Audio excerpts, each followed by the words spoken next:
What's going on, guys? Welcome back to Upper Left RC. Today we finally got our Bronco and it is time to work on it. We've got some upgrades to do, so let's bust this thing out. All right, guys, so we got the truck unboxed here. I went ahead and put some of the Wild Tracks decals on it as well. So we got the one on the hood, the one on the side here. Normally it comes with a little green Axial logo right here too, but I cut that out. I just wanted it to be clean with the gray and black. One thing I did notice when I unboxed it, it kind of bummed me out, is this little black spot on the fender here. That is like touch-up paint or something. It feels acrylic or something like that, but it's definitely only on that fender, and it came out of the box like that. So I don't know if Horizon Hobby or Axial during the manufacturing or something scratched it up and did some terrible touch-up paint, but it catches the light. It's very noticeable, but this is going to get scratches and stuff and beat up anyway, so I'm not too upset about it, but that is disappointing to see that. On a brand new product. You know, had I put that there, that'd be different. If I did it, it would be Sharpie, but yeah, it is what it is.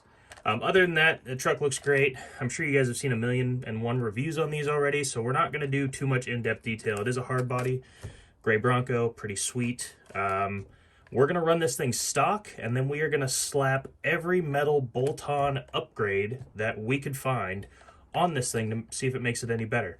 I also want to mod the bumper. The front gap is pretty large. When it's fully seated on the Velcro, it's still pretty large. It sticks out a bit, and that rear tire's got to come off. I'm imagining that's too much weight on the back. So we're going to go ahead and run this stock, test a few things, see how it does compared to a standard one. Then I'm going to live stream all the metal upgrade bolt-ons. We've got all kinds of stuff by Triel. I've got a big mountain of upgrades. Oh! Geez, almost knocked the camera over. Mountain of upgrades here, wheels, tires, shocks, you name it, we got it. So let's get right into it and run this thing, and then I'm going to live stream this, and then we're going to run it again.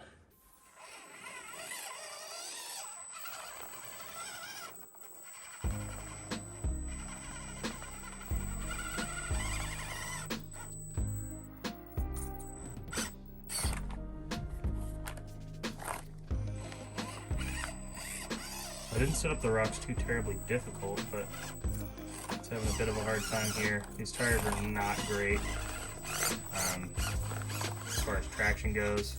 I do like that they're nice and soft and they kind of give, but yeah, they're not super grippy.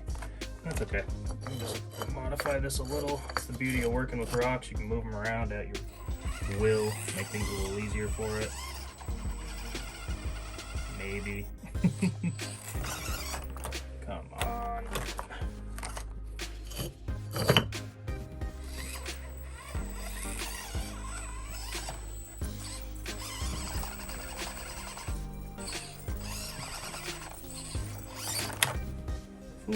Maybe I'm just a terrible driver. Who knows?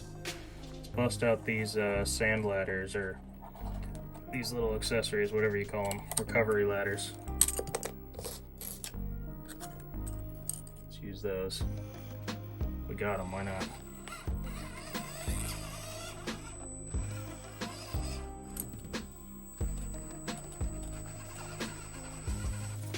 No? That doesn't seem to be the problem. This back tire's having a hard time. Let's try this. Shall we?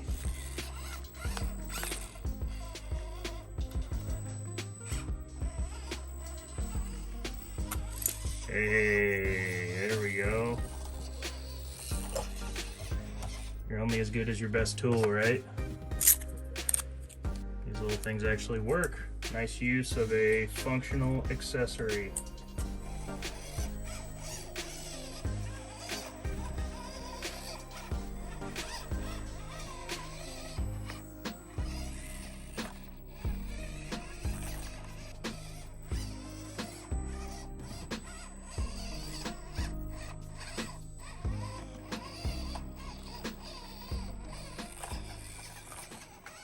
Alright, we're back out in the shop with the new Bronco, still fully stock. We're going to see how it tackles some of the obstacles on these mini courses, and then we're going to put some modifications on it, so let's take a look.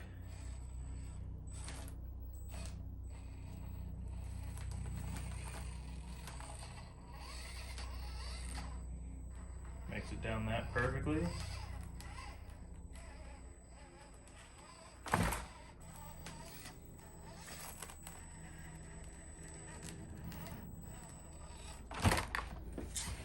A lot of weight over the rear there. It's having a real hard time articulating over this.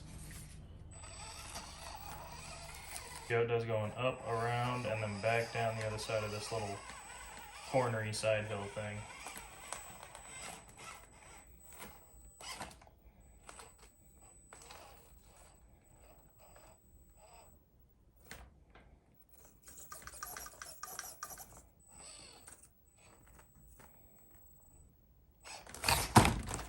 I'm sure if we gun it down it, it'll be fine, but let's see. See how it does going up these hills. This one's a bit of a side hill, bit of an angle. Oh, little top heavy. This thing is very, very top heavy. Let's try just going straight up it.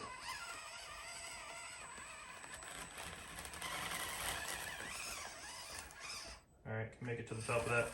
Now, interestingly enough, all of my other Scx24s that aren't a hard body and aren't super top heavy can make it up this just fine without even trying. The Bronco can't seem to make it.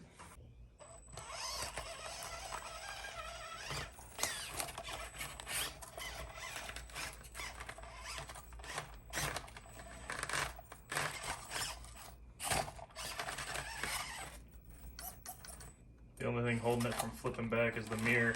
It's too heavy. Maybe, come on. Nice.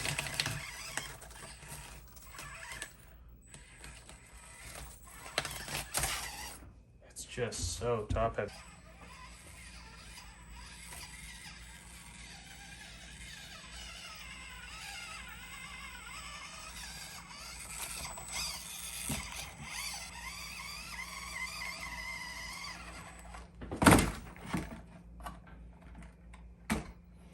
Fairly certain it's not going to make it up this, but we'll try. A few different lines.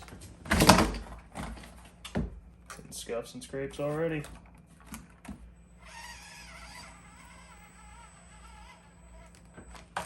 Nah.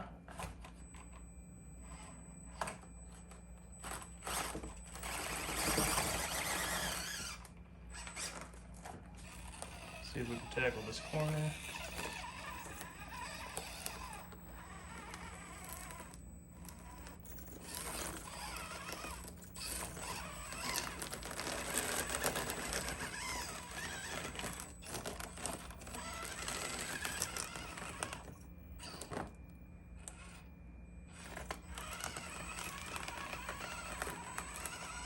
Nice. It was able to make it up. Let's see if it can make it down.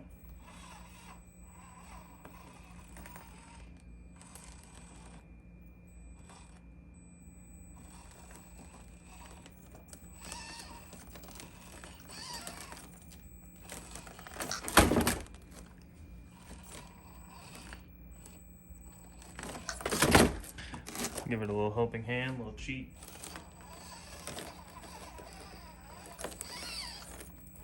And the sidewalls on the wheels just buckle under the weight of this thing. There's almost no sidewall left down there. I don't know if you can see that on camera.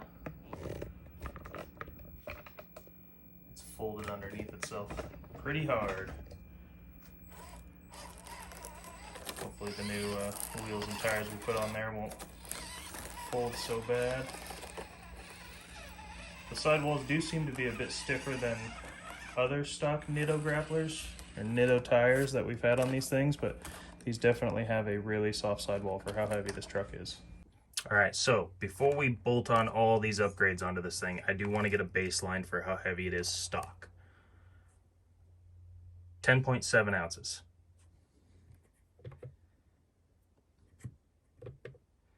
303 grams. Cool. Let's get all these upgrades on, see how much it weighs after. Boom! Upgrades done.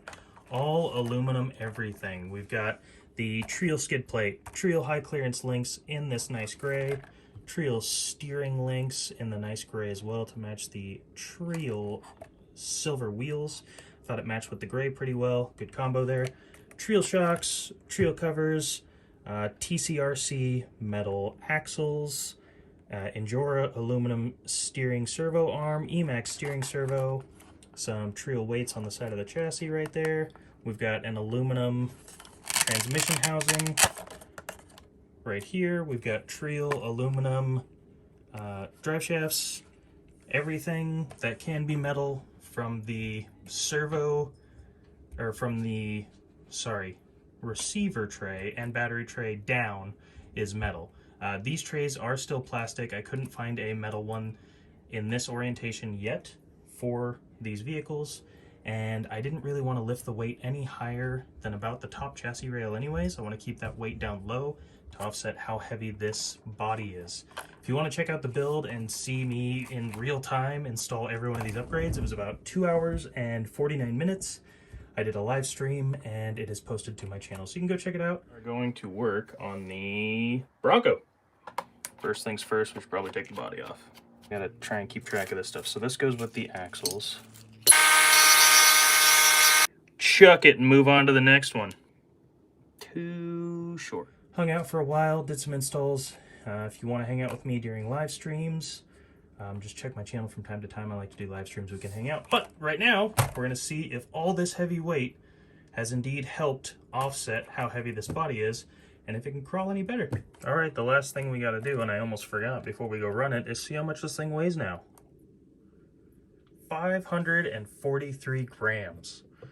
This thing is bulked up quite a bit. I believe it was 303 grams when we started. If not, I'll correct it down below right here. But I think it was 303 if I remember correctly. So it's 1 pound, 3.15 ounces. She's gotten a bit thicker. Let's roll. All right, we've added all that weight, but have we added any more capability to this thing's crawlability? Ooh, that's a mouthful. Let's see if all this weight actually makes a difference. Oh man, look at it go, look at it go. Look at that, it crawled a pile of rocks taller than the truck itself, and that is a no-joke crawl. That is some serious steepness. Is that the right word? Steepness? Let's get another look at that thing. Nope, gotta get that bumper to stop grabbing. There we go. Get our front tire up there, grabbing those rocks.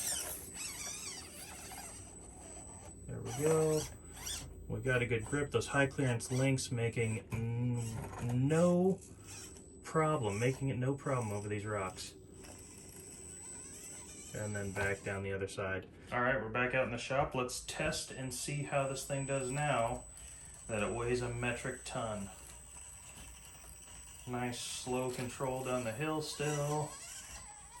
Now last time this thing kept flipping because of its weight, and now we can hang that front tire in the air with no problems. It is nowhere near tipping over at this point. Plenty heavy, plenty of weight.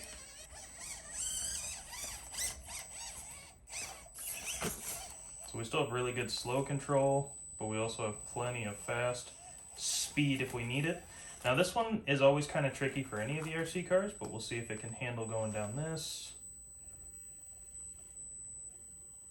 Got that rear tire lifting. I'm going to go ahead and back it up and angle it a little different.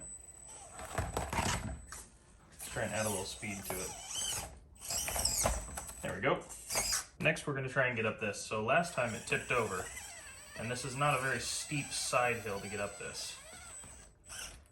We get that front tire hanging in the air still, but it's very stable and it's staying nice and low. We'll try and get that wheel at its max angle down in that corner, and still plenty stable. We're not falling over. So the weight has definitely helped in that. Last time we had some trouble getting up this. We are a little wider now.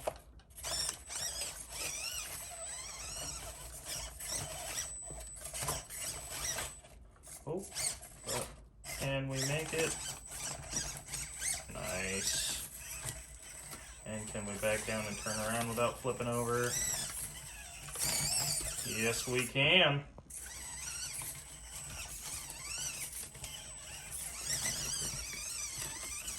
As always, we gotta get a cute little footage of a bridge crossing. That's a must.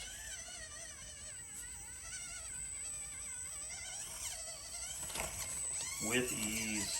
All right, here's an obstacle that makes me very nervous the first time because it was so heavy with that spare tire on the rear. Now that we've got all this weight, I feel much more confident trying this. Now it could still flip backwards, in which case I'm gonna panic and try and grab it. But, oh, we're losing a little bit of traction on the front there. Just power through and nice. Made it up over the first one. Let's back down nice and gentle. See if we can make it up on the far right side, up to the top of the mountain. Oh, it wants to slide to the right.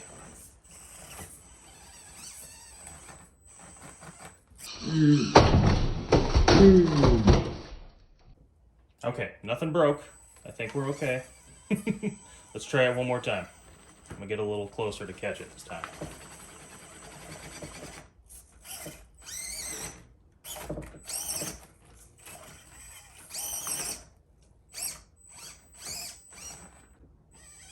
Alright, had to do a quick battery change. You saw it was stalling there. It's because the battery was almost dead.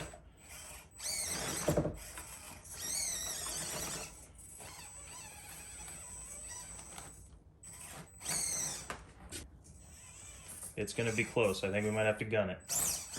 Oh! Man, it is right on the tipping point of being able to go up that thing.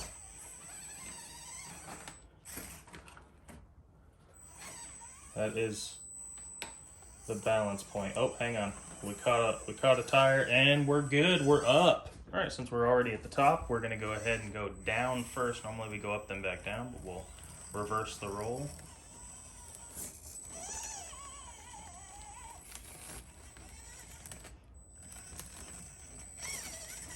Ooh. Now you can tell right here on camera that front bumper is digging into that tire. So the bumper clearance is not great on the Bronco, but we're managing to do okay. And look at the tire flex on that. This tire is almost folded all the way under because of how heavy it is, and it's got foams in there, so that tells you there's a lot of weight. But we made it down okay. Now it's just a 20-point turn. Typically up is much easier than down, but you never know. Gotta try it anyways.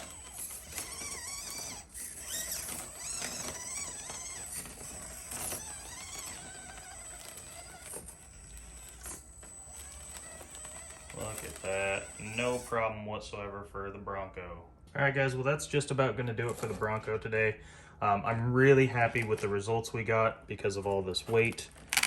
Again, everything we added is pretty much at the level of the top of the motor or lower, so it really lowered the center of gravity nicely to this thing. These heavy metal axles with these huge heavy diff covers also help a lot. And of course, the RC four-wheel drive Rock Creeper tires, my personal favorite, have so much grip on anything that you're crawling on. They did excellent. They are a little smaller than the stock tire, but I think it has a nice look, and I think it did great. Let me know in the comments if you guys think that the upgrades were worth it. If you were only going to do a couple upgrades and not go full out, what would you do? And as a reminder, none of this is required, but it is a lot of fun. I'll see you in the next video.